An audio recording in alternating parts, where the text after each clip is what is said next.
নমস্কার বন্ধুরা, মনি অ্যান্ড মৌ কিচেনে সবাইকে স্বাগত। আজ আমি কাশ্মীরি দম আলুর রেসিপি আপনাদের শেয়ার করব। খুবই কম সময়ে ও সম্পূর্ণ অন্যরকমভাবে এই রেসিপিটি বানিয়ে দেখাবো। এই রেসিপিটি পোলাও, ফ্রাইড রাইস, রুটি, যে কোনো পরোটা, লুচির সাথে খেতে অসাধারণ লাগবে। আপনারা বাড়িতে এইভাবে একবার বানিয়ে দেখবেন, আশা করি আপনাদেরও খুব ভালো লাগবে। চলুন শুরু করি আজকের রেসিপিটি। প্রথমে ছোট ছোট আলু জলে ভিজিয়ে রেখেছিলাম। এবার আলুগুলোর খোসা ছাড়িয়ে নিচ্ছি। খোসা ছাড়ানোর পর একটা কাঁটা চামচের সাহায্যে আলুর গায়ের চারিদিকে ফুটো করে দিচ্ছি।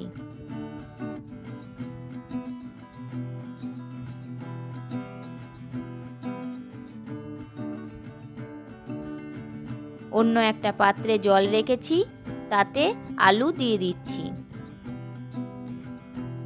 এবার খোসা ছাড়ানো আলুগুলো জলে ভালো করে ধুয়ে জল ঝরাতে দিচ্ছি। এরপর গ্যাস অন করে কড়াই বসিয়ে দিয়েছি। কড়াই গরম হয়ে গেছে।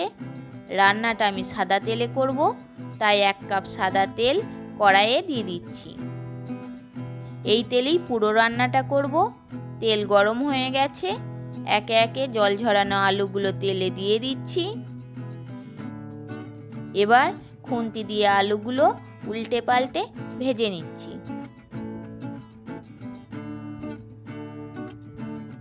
এরপর অল্প হলুদ গুঁড়ো ও পরিমাণ মতো লবণ দিয়ে 10 মিনিটের মতো আলুগুলো ভেজে নিচ্ছি। এরপর একটা বাটিতে ছোট ছোট পিস করে কাটা 10 পিস আদা ও 6 কোয়া রসুন দিয়ে থেঁতে নিচ্ছি।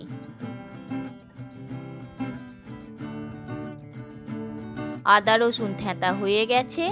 এবার তেলে দিয়ে আলুর সাথে হালকা ভেজে নিচ্ছি।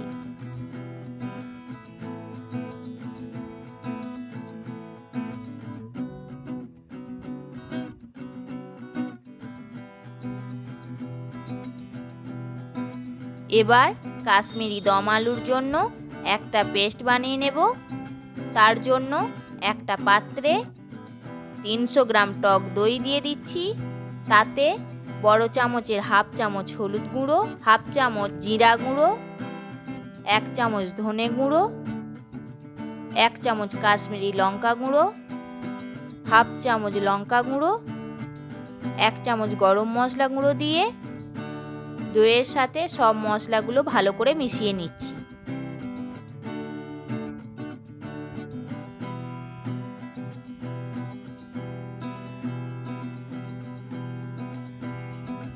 এদিকে আলুর সাথে আদা রসুন ভাজা হয়ে গেছে।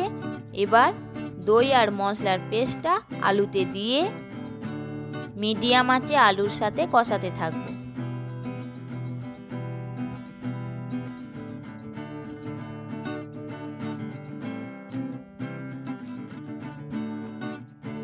মশলা থেকে তেল বেরিয়ে এসেছে। এবার স্বাদ মতো চিনি দিয়ে নেড়ে চেড়ে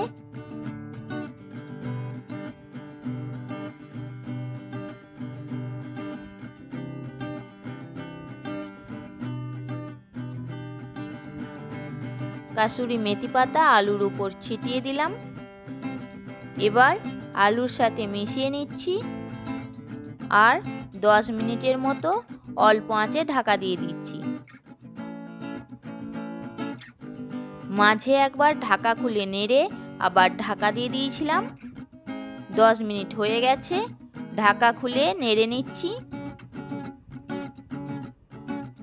দেখতেই পাচ্ছেন আলু সেদ্ধ হয়ে গেছে। এবার গ্যাস অফ করে চামচের সাহায্যে অন্য একটা পাত্রে নামিয়ে নিচ্ছি।